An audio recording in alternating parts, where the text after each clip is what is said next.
sobre a ansiedade. A ansiedade, às vezes, é que leva a pessoa a travar, a ficar muito tensa e muito nervosa. Quando as pessoas participam de um programa, de um curso, especialmente desenvolvido para capacitar a falar em público, isto é endereçado durante o curso inteiro, na verdade. Seja entendendo a parte expositiva, entendendo ideias e princípios de comunicação que essas pessoas eventualmente não conheciam, e aí elas não podiam adivinhar, né, que aquilo ajudaria. Sim. Ou realizando exercícios que elas vão, inclusive, sentir ali no correr do dia, no desenrolar das apresentações, que algumas coisas vão dar mais agonia, outras vão dar mais tranquilidade, vão escolher aprender a trabalhar com o seu campo melhor, né? Tem gente que prefere trabalhar com slides, tem gente que descobre num curso de public speaking, nossa, por que eu me preocupei tanto tempo com slides se eu nem queria usá-los? É curioso isso. Tem muita gente que descobre outras maneiras de apresentar que não chegaram a olhar para aquilo com muita atenção antes. De certo modo é curioso porque as pessoas têm meio que uma caixinha, né, uma formatação básica de como é que faz isso. Mas é uma só, é um jeito só, todo mundo tem meio que a mesma forma de abordar a ideia de falar em público. E a gente trabalha muito com variedade disso, né? Muitas maneiras de se preparar, muitas maneiras de falar. Então isso abre bastante esse aspecto. E pessoas que às vezes são travadas, vamos dizer assim, com uma metodologia de trabalho, descobrem que estão super à vontade em outra, né, com outra metodologia de trabalho. Isso é um ganho bem interessante, sim. Muitíssimo. E a pessoa se sente mais à vontade em ser quem ela é de fato, né? Ah, sim, sim. Isso é muito importante. Às vezes as pessoas têm um pouco essa preocupação, né? O que é o certinho, o que é o mais adequado, o que é o perfeitinho. É curioso isso porque raramente é isso que se espera hoje em dia, né? Muitas vezes o público espera verdade, o público espera autenticidade, o público espera que haja você de verdade na sua apresentação. Porque senão a tendência de grande parte do público é desconfiar, né, daquilo que ele está vendo. Se não tem verdade, se não tem uma força clara, se não tem você naquela apresentação, vai ficar faltando alguma coisa. Né? Isso mina a credibilidade, né? Fica tudo muito bonitinho, mas artificial e é difícil convencer com essa artificialidade. E o público percebe, né? O público percebe. Tem certas coisas que a gente, no desenvolvimento do curso, a gente demonstra isso muito claramente durante os exercícios. As coisas que o público percebe e os speakers não sabem que eles percebem, e um monte de coisas que os speakers acham que o público percebe e que de fato o público não percebe. Muitas vezes o speaker está olhando para o lugar errado quando se prepara, e isso é uma parte que a gente dá muita ênfase, principalmente nos exercícios, porque fica evidente, fica muito claro, e aí a gente aponta e trabalha cada um desses temas na preparação. Que justamente. Legal. E a Camila está perguntando, como escolher palavras-chave para usar na apresentação? Apenas relacionando com o público? Palavra-chave, então, é que o problema aí está relacionado ao teu assunto, né? Agora, o que eu diria para você é procure que as suas palavras-chave, de modo geral, elas não sejam muito óbvias, né? Outro dia desse eu estava conversando com uma pessoa que estava me dizendo assim, eu não aguento mais ouvir as pessoas usarem a palavra propósito. Eu não aguento mais as pessoas... E veja só, você pode dizer, você pode falar de propósito, digamos assim, utilizando outros termos, utilizando um outro jeito. É importante prestar atenção em certas palavras que vão se desgastando.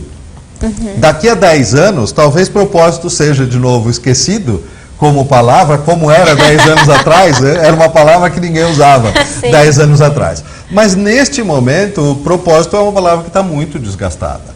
Então é necessário cuidar dessa escolha de palavras. Então, Camila, o que eu posso te responder sobre escolha de palavras, claro, cada assunto tem as suas particularidades, mas, no geral, evite as coisas que estão muito em voga, muito que qualquer um poderia dizer. Procure as coisas que sejam únicas àquilo que você fala, aquilo que você faz, a sua abordagem do assunto. Quanto mais único, melhor. Quanto mais comum, normalmente vai ter dificuldade de ter impacto. Né? Sobre escolha de palavras, acho que essa é uma abordagem importante. Legal. Né? Isso também é não óbvio. Entendi. E isso também é uma maneira de tornar a sua fala mais marcante. Mais marcante e mais interessante, justamente. Porque quando você apresenta um conceito de um modo novo, o conceito às vezes não é novo, mas ele está sendo apresentado de um modo novo, isto faz a cabeça das pessoas pensarem de um modo diferente naquela mesma ideia. E às vezes é isso que você precisa para que te deem a atenção e a chance de reformar aquela ideia. Agora, se você vai para a palavra óbvia, normalmente as pessoas baixam a atenção e falam, já sei do que ele está falando. Sei, vão para essa ideia do já sei e aí não dão atenção. Certo. E o Valdir comenta, falar em público na base do improviso, às vezes é normal acontecer uns tropeços no meio das palavras, mas isso é normal? É falta de treinamento? Então... É charme? Veja só, a questão essencial do improviso, primeiro, o improviso é uma realidade da vida de muitos profissionais. Você vai ser chamado a improvisar, né? Hoje em dia isso é inevitável, vai acontecer com você. Exato. E aí veja só, quando você é chamado a improvisar, talvez uma das coisas importantes que você possa fazer é deixar claro desde o início que você está falando de improviso. Porque veja, o improviso é a forma superior de qualquer arte. O músico que improvisa, ele precisa conhecer tudo da estrutura da música para poder improvisar. Então, é isso. Improvisar não é mais fácil, ao contrário, é muitíssimo mais sutil e mais difícil. Agora, todo mundo eventualmente tem que improvisar. E se você tem que improvisar, é bom você deixar isso claro. Olha, eu vou falar aqui rapidamente sobre esse tema, mas eu estou falando de improviso, não foi uma coisa que está estruturada e preparada. E aí as pessoas vão alinhar a expectativa a este dado que você apresentou para elas. Mas também entenda, se há uma reunião, se há uma situação, você entra na sala, você vai apresentar. Você não conta para elas que você está improvisando e elas não têm nenhum modo de adivinhar isso, talvez a expectativa delas seja mais alta do que o improviso é capaz de entregar. Então, aí é essa a importância de você alinhar as expectativas. Vão acontecer tropeços em apresentações improvisadas? Vão. Vão acontecer tropeços em apresentações ensaiadas? Vão. Vão acontecer tropeços em apresentações do Steve Jobs lançando um produto? Sim, vão e aconteceram. Mais de uma vez. É necessário a gente entender que uma característica da nossa espécie humana é que nós não somos infalíveis. Toda vez que a gente quiser algo infalível, você precisa substituir por outra coisa que o ser humano não conhece esta condição. Agora, se você acha que o público vai te crucificar porque você comete um pequeno deslize, porque alguma palavra foi confundida e reproduzida e consertada depois, não. O público não vai necessariamente te condenar ou te crucificar por isso. Ao contrário, normalmente o público vai compreender isso como parte do ser humano que você é. Sabe o que é imperdoável e o que o público vai te crucificar? Se você não entregar nada de valor para ele. Aí você vai ter gasto o tempo dele, não vai ter dado nada e ele não te perdoará por isso.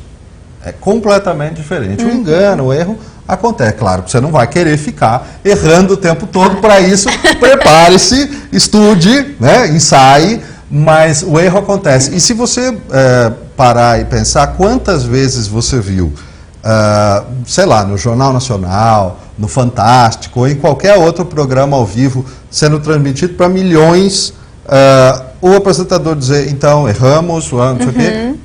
Isso é normal, porque são humanos. Né? Isso é da nossa espécie. Bom, se acontece com eles, né, nós estamos permitidos. Todo mundo, não tem jeito, exatamente. E a Beta está perguntando, como iniciar uma apresentação? Pela apresentação do grupo ou com alguma dinâmica? Puxa vida, isso é muito, muito, muito variável. Se o grupo não se conhece, é uma ideia interessante que haja uma troca e as pessoas tenham um mínimo de noção. Eu vou aproveitar para colar a pergunta do João Vitor já com essa, porque ele já pede. Poderia dar dicas de quebra-gelo? Tá. Que acho que já casa com essa pergunta. Tá. Então, veja só. É interessante que as pessoas falem um pouco sobre si, digam algo além do seu nome, né? Sim, isso é bom. Nem sempre é viável, porque às vezes você tem um grupo muito grande, e com grupos muito grandes, isso aí pode ficar uma dinâmica com falta de dinâmica, fica sem graça. Né? Se fica muito longo, às vezes as pessoas não gostam. Então, veja, não tem uma coisa que você vai dizer que é a abertura infalível ou a dica infalível para esse momento. Agora, talvez a coisa mais importante seja você, como condutor dessa dinâmica, como treinador dessa equipe, que você se prepare, que você chegue com antecedência, não em cima da hora, que você olhe para aquele espaço, avalie como é que estão dispostas as cadeiras. Aquilo está bom? A temperatura da sala, olhe para tudo e tente entender o que é que pode tornar a experiência do teu público melhor.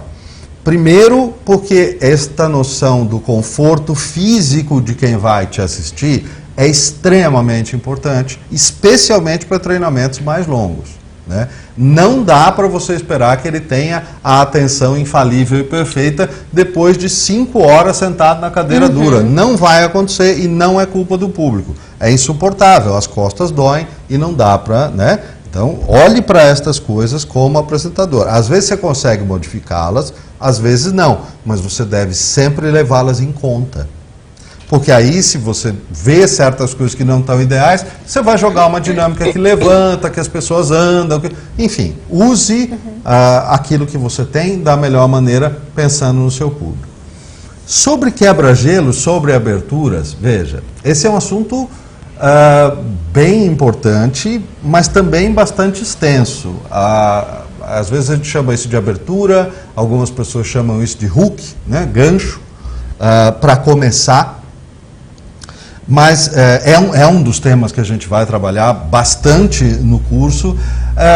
A dica, na verdade, o que é que você precisa buscar? Às vezes a pessoa fica muito preocupada com fazer uma abertura ou usar um hook que esteja muito ligado ao seu tema principal, ou às suas afirmações principais, ou à matéria principal que vai ser dada naquele curso ou treinamento. Não é importante isso. Não é importante isso. Importante na abertura, importante no hook, é que você faça começar a conexão do público com você. Esse é o teu objetivo. Eles precisam conectar com você, passarem a prestar atenção em você. É um jogo de trazer a atenção e o interesse do público muito mais do que entregar o conteúdo na abertura. Não é essa a questão, né? É sobre estabelecer a conexão.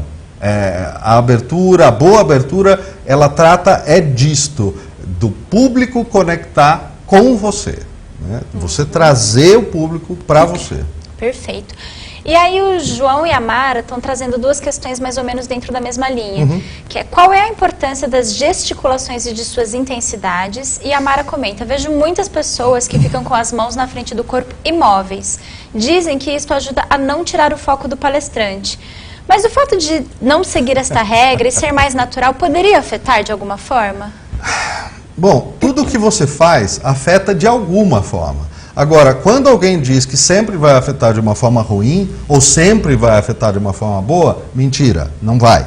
Para algumas pessoas vai ser ótimo gesticular, porque isso faz parte da natureza delas, porque isso faz parte da expressividade que elas têm. Semana retrasada, uma das pessoas que estava na turma que eu estava treinando era uma italiana.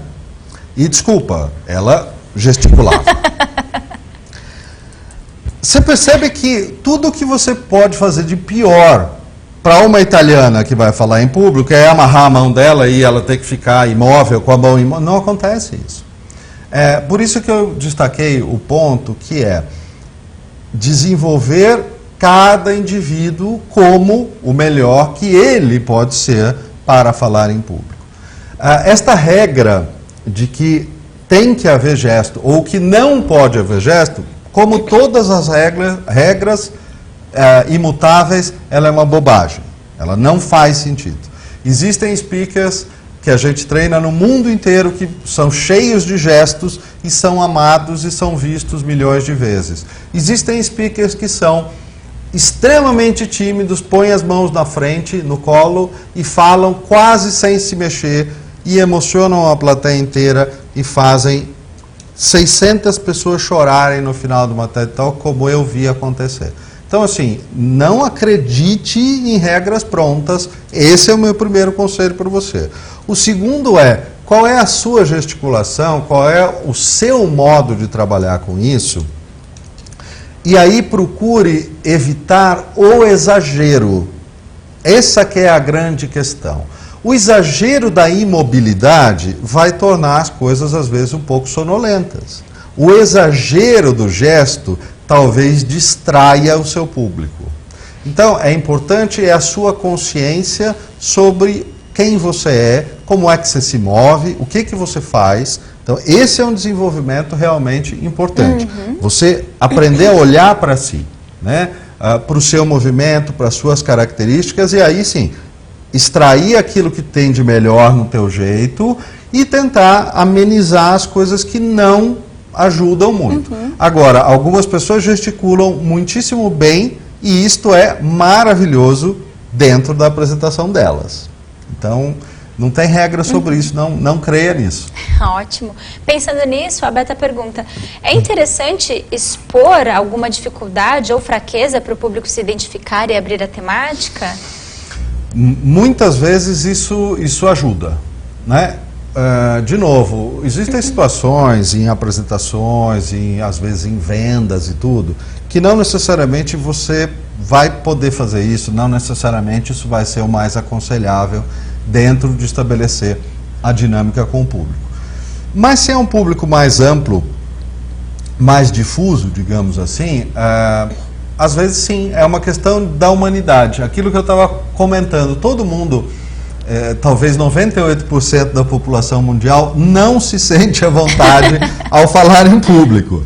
Então veja, você já tem isso em comum com eles. Todos eles que estão te ouvindo também não ficariam à vontade no seu lugar. E às vezes essa troca é um quebra-gelo interessante, às vezes essa troca traz o público para você. Mas quando a gente, aproveitando então para falar exatamente deste ponto, poucas coisas são mais chatas do que um speaker que passa minutos e minutos e minutos falando sobre o quanto é difícil e desafiador para ele falar em público.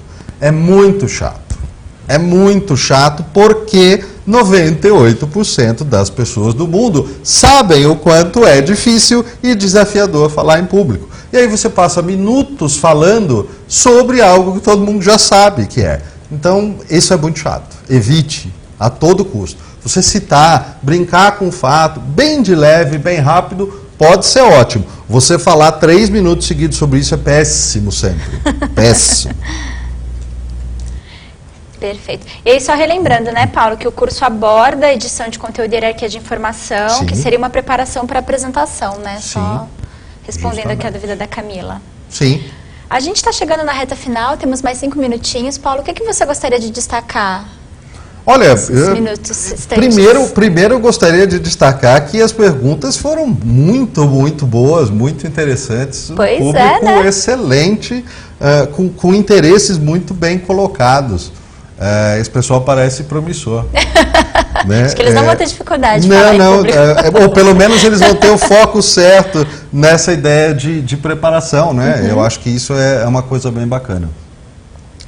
Que eu gostaria de destacar, Olha, o nosso programa, ele é dividido, ele tem um pré-work, né, um exercício que as pessoas vão fazer antes para se prepararem para vir para o curso propriamente dito. Ele tem uma parte de expositivo que trata de princípios de comunicação e que vai certamente colocar uma série de princípios extremamente importantes. Não, e isso é curioso, não apenas para quem nunca estudou comunicação, que é claro, para essas pessoas vai ser, digamos, 100% novo, mas mesmo para quem estudou comunicação, né? E é publicitário, é jornalista, porque várias dessas pessoas fazem a preparação. Mesmo para essas pessoas é um olhar diferente, é um olhar da apresentação em público, né? Uma das pessoas que eu preparei para o Public Speaking foi o Tasso Veloso, que é um repórter da Globo que está no ar todo dia, né? E quando a gente for fazer a preparação, algumas pessoas falaram assim, mas por que você vai preparar alguém que está no ar todo dia? E ele mesmo respondia para as pessoas, então, eu estou no ar, mas eu falo com a câmera, não tem ninguém lá assistindo, não. Auditório é outra coisa. Então, assim, as preparações, elas têm o foco específico. Então, mesmo as pessoas que são formadas e que estudaram comunicação ganham muito neste olhar dedicado, que é uma coisa que a maioria das pessoas nunca teve. Um olhar dedicado a esses desafios específicos de comunicação. Isto faz absolutamente toda a diferença mesmo. Perfeito. A gente nunca imagina, né, que só porque alguém fala bem não significa que vai falar bem em público, né? Justamente. Algumas das pessoas, enfim, mais conhecidas, né, o Tasso Veloso, Camila Coutinho, por exemplo, que é uma influenciadora mundial. Grava vídeo todo dia, faz foto todo dia. E quando me chamou, eu disse assim, mas escuta, aí fui eu que perguntei, como é que eu posso preparar você para falar em público? Ela falou, mas eu não estou à vontade no palco, eu não estou à vontade para conduzir um assunto, eu estou à vontade fazendo uma live, é outro ambiente, é outra coisa. Então, essas coisas, elas funcionam com essa compreensão, né? Às vezes, dar uma entrevista é um desafio para algumas pessoas e falar em público com um tema estruturado é um desafio para outras pessoas. Depende muito do que é a caminhada da pessoa até ali. Quem conduziu muita reunião acha fácil falar sentado e mostrar determinadas coisas lá. E às vezes você pôs a pessoa em pé, pronto, ela já não funciona do mesmo jeito. Outras pessoas estão acostumadas a dar aula, por exemplo, então sempre em pé, não sei o quê. Aí você está numa outra situação em que vai dar uma entrevista, não funciona e trava, porque ele sai daquela zona de conforto. E porque está acostumado a uma formatação específica. O que a gente está falando é sempre de entender princípios e levar esses princípios para as diversas situações que você vai encontrar vida fora da reunião até o palco, perfeito, aquilo que você quiser. A gente sempre ouve falar de vários truques, né? Segura uma caneta, imagina as pessoas peladas, isso é verdade? Eu acho que deve distrair muito se você imaginar todas as pessoas peladas, porque depende muito do seu público, mas o potencial de distração é muito grande, né? Segurar a caneta, se você segurar a caneta, aí vão acabar te dando um microfone para segurar, porque às vezes aquele outro microfone, o Countryman que você põe aqui, às vezes ele falha. Aí te dão um microfone de mão. Aí você tem caneta e microfone de mão e passador de slides. Então pode ajudar a complicar o negócio, né? Existem moletas, né? As pessoas às vezes usam essas moletas, seja uma caneta, seja um passador de slides, mas enfim, cada situação é diferente e o bom é você estar à vontade com passador ou sem passador, com caneta ou sem caneta, com microfone ou sem microfone, tanto faz, né? É você estar bem preparado para aquilo que você vai fazer. Essa aqui é a grande questão. Legal. E a Beta está perguntando quando é o seu próximo evento, você tem alguma palestra vindo por aí, vai ter algum outro webinar? Não, o webinar não tenho nada marcado, a gente tem um curso aqui, existem alguns workshops que eu vou fazer workshops abertos aqui em São Paulo, Porto Alegre Vitória e Ribeirão Preto. Atualmente são essas as localidades que a gente tem marcado. Mas eu sugiro que você venha e se inscreva para este programa que vai estar muito focado, muito especial. Primeira vez que a gente vai desenvolver esse programa dentro da Casa Educação. Olha, né? Um programa pela Harvard Business Review. Então, assim, é diferente e tem um valor muito legal. E a gente está colocando muito foco e muito coração na preparação desse programa específico. Então, eu sugiro a você que venha para este programa, que vai ser realmente bacana. Perfeito. E então, Paulo, a gente vai encerrar com uma frase de efeito, isso funciona? Como é que é? Olha, sabe aquele rapaz que perguntou sobre improviso? Eu vou me remeter a ele, porque esta coisa da frase para terminar e tudo, isso não tinha sido combinado. Então eu tenho que contar para ele que eu fui pego aqui de surpresa e para improvisar um final com uma frase bombástica e não farei uma frase bombástica e simplesmente convidarei vocês a vir participar desse programa realmente para a gente desenvolver aqui o que é uma abertura de sucesso, o que é um desenvolvimento de sucesso e o que é uma conclusão perfeita. Vocês querem saber qual é a grande diferença entre fim e conclusão? Então venha para esse programa que vocês vão saber isso. Boa! Deixou ali um cliffhanger. Fim e conclusão são coisas completamente diferentes, tá? Sensacional. A gente vai trabalhar com isso muito, né? Legal, então é isso, pessoal. Se quiserem saber mais, quiserem saber a diferença entre fim e conclusão, entre em contato com a gente. Se alguém tiver com alguma dúvida ainda sobre o curso, sobre o valor de investimento, sobre horários, manda um e-mail para academico@casaeducação.com.br. Paulo, muito obrigada. Muito obrigado. Foi um prazer. Um prazer. Obrigada a todos que estão online. Obrigado a vocês. E até mais. Até.